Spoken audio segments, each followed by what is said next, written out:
Coucou tout le monde, moi c'est Sandrine Patricia. Je vous reviens aujourd'hui avec une vidéo sur mon évolution capillaire.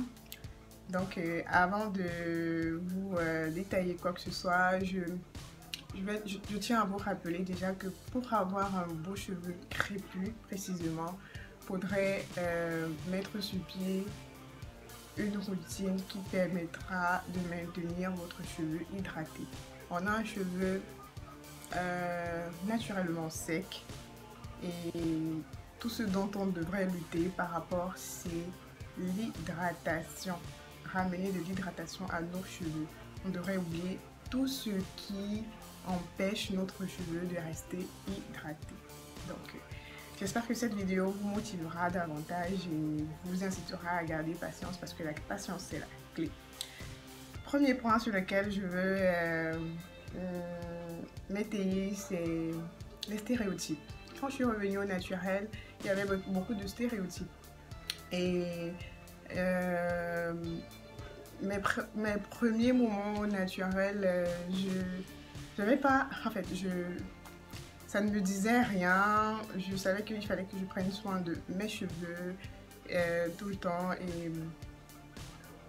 et autres.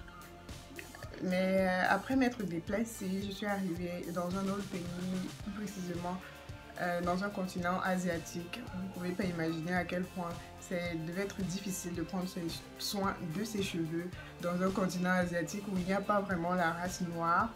Donc vous pouvez comprendre que dans comment on appelle, les supermarchés et tout, ça devait être évident de trouver des produits pour nos cheveux. Et c'est aussi pour vous préciser qu'on n'a pas besoin de 10 000 produits ou bien des produits spécialement américains ou bien, c'est pas tout ce dont on nous montre sur YouTube pour prendre soin de nos cheveux. Comme j'ai précisé dans les vidéos précédentes, tout se trouve autour de nous. Il faut vraiment être minimaliste et avec ça, on y arrive aussi. Parce que beaucoup de gens font croire que sans certains produits, on ne peut pas arriver à un beau cheveu ou bien quoi que ce soit.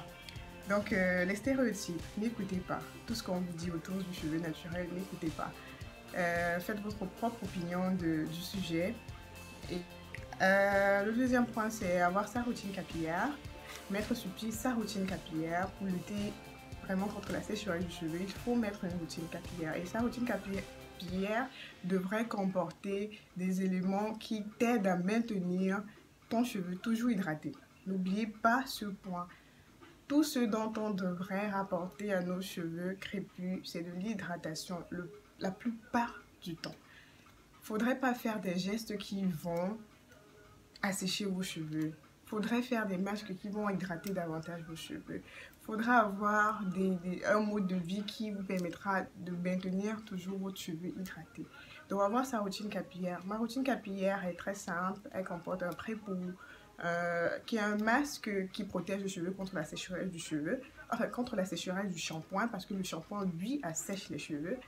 Et je fais mon pré-pou, mon shampoing, mon masque et mon démêlage. Le démêlage aussi est une étape essentielle dans une routine capillaire pour cheveux crépus. Pourquoi? Parce que on a un cheveu qui pousse de manière bouclée et pour aider ce cheveu en fait, si on le laisse s'entremêler davantage, bonjour la casse. Il faudrait le démêler de temps en temps pour qu'il ne s'en mêle pas davantage.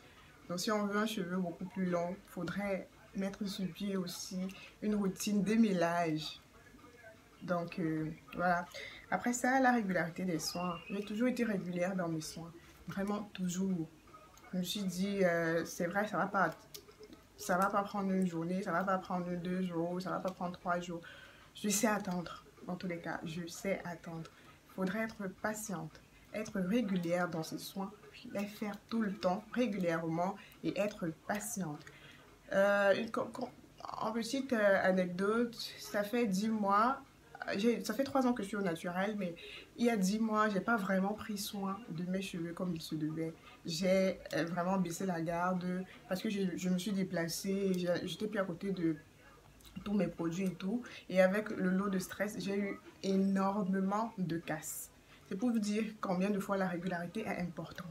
Quand vous n'êtes pas régulière dans vos soins, vous n'obtiendrez vraiment pas de résultats. Donc, ne soyez pas flemmade. Ne vous dites pas que non, je ne peux pas. Enfin, j'ai déjà trop fait ça. Non, continuez d'en faire. Continuez. Ce n'est qu'au bout que vous obtiendrez les résultats. Même si après 2 ans, même si après 3 ans, vous obtiendrez toujours des résultats. Le troisième point, c'est l'hydratation. J'ai réappris à hydrater mon corps. Qu'est-ce que j'ai compris? J'ai compris que tout ce qui entrait dans mon corps se reflétait sur mes cheveux. Et c'est vrai. Parce que le cheveu est le reflet de tout ce qu'on consomme. Quand on est malade, ça se reflète sur nos cheveux. Quand on est en carence, ça se reflète sur nos cheveux. Quand on manque d'hydratation, ça se reflète sur nos cheveux. Donc, j'ai réappris à hydrater mon corps. Boire de l'eau m'a beaucoup aidé durant... ça m'aide beaucoup dans mon aventure capillaire. Je ne peux plus passer une journée sans boire au moins 1,5 litre d'eau. Si j'en bois maximum, c'est 2, mais au moins 1,5 litre. Je vous invite à faire pareil. C'est l'astuce qui changera vraiment le côté sec de vos cheveux. Je vous assure qu'à 90%, c'est peut-être trop, 80%, vos cheveux seront hydratés. Et le reste, les produits pourront y remédier. Donc, c'est ça. Apprenez à boire de l'eau. Mettez des astuces sur pied pour boire de l'eau. Je prends l'exemple. Moi, j'ai cette contenance-ci pour m'aider à boire de l'eau tout le temps. Quand je l'utilise, j'ai l'impression de ne pas boire de l'eau, pourtant je bois de l'eau. À chaque fois que ça finit, je remplis de nouveau et tout. Ça me permet de boire de l'eau tout au long de la journée. Mettez des astuces sur pied, vous verrez que ça va aller. Je sais que c'est pas facile, mais ça ira. Dormir avec le bonnet en satin, tout le temps. N'hésitez pas, même à midi, maintenant quand moi je dors, j'ai mon bonnet en satin. À n'importe quel moment, j'ai mon bonnet en satin. Parce que ça ne sert à rien d'apporter de l'hydratation à nos cheveux et de dormir sur un thé d'oreiller en coton ou bien attacher des foulards en coton qui absorberont toute l'hydratation apportée à nos cheveux. Ça ne sert à rien. Prenez à dormir toujours avec vos bonnets en satin ou bien même quand vous voulez attacher un foulard, vous mettez d'abord du satin en bas avant d'apposer le foulard au-dessus. Moi, je dors toujours avec mon bonnet en satin et là, j'en ai plusieurs. Je dors toujours avec. Après ça, il y a la chaleur. J'ai appris que mon cheveu, il est sec. Tout ce qui est chaleur n'était pas bien pour mon cheveu. Vraiment pas bien. Parce que mon cheveu naturellement sec, il s'asséchera encore davantage avec les chaleurs. La chaleur n'est pas là pour, je sais pas, embellir seulement vos cheveux. Ça assèche aussi vos cheveux. Il faudrait vraiment y penser. Depuis 3 ans que je suis revenue au naturel, je n'ai plus jamais utilisé le séchoir, je n'ai plus jamais utilisé le fer à lisser, je n'ai plus jamais utilisé le fer à boucler. Tout ça, non. C'est vraiment pas bon, c'est vraiment nocif pour nos cheveux, vraiment nocif. C'est vrai qu'il existe des protecteurs de chaleur, mais bon, peut-être il faut l'utiliser peut-être de temps en temps. Peut-être une fois l'année, carrément. Ouais, mais pas tout le temps. Ça abîme vraiment notre cheveux. Donc, voilà un peu tout ce que j'ai mis sur pied, mais j'ai beaucoup plus compris que je devrais éviter tout ce qui viendra assécher mes cheveux et adopter un nouveau mode de vie avec tout ce qui viendra maintenir l'hydratation dans mon cheveu. Donc, je vous invite à faire pareil. Mes débuts aussi n'ont pas été faciles. J'avais des cheveux vraiment secs. Aujourd'hui, je parviens à les gérer. Je pense que l'objectif est atteint parce que l'objectif premier devrait de savoir comment maintenir son cheveu en santé. C'est la base. Le reste viendra. Ce qui s'agit de volume, de longueur, vous l'obtiendrez bien après. Mais il faudrait déjà mettre sur pied une routine hydratation qui permettra de garder vos cheveux hydratés et en santé. Comme j'ai dit, le reste viendra. Le reste viendra après. J'essaierai de vous trouver quelques photos. Si j'y suis arrivée, vous aussi, vous pourrez arriver. Je vous invite donc à vous follow sur mes pages Facebook, Instagram et qu'est-ce qu'on dit? À vous abonner, liker, laissez-moi un commentaire, ça ne coûte rien. Abonnez-vous, activez la cloche de notification. Je vous donne rendez-vous aux prochaines vidéos. Allez.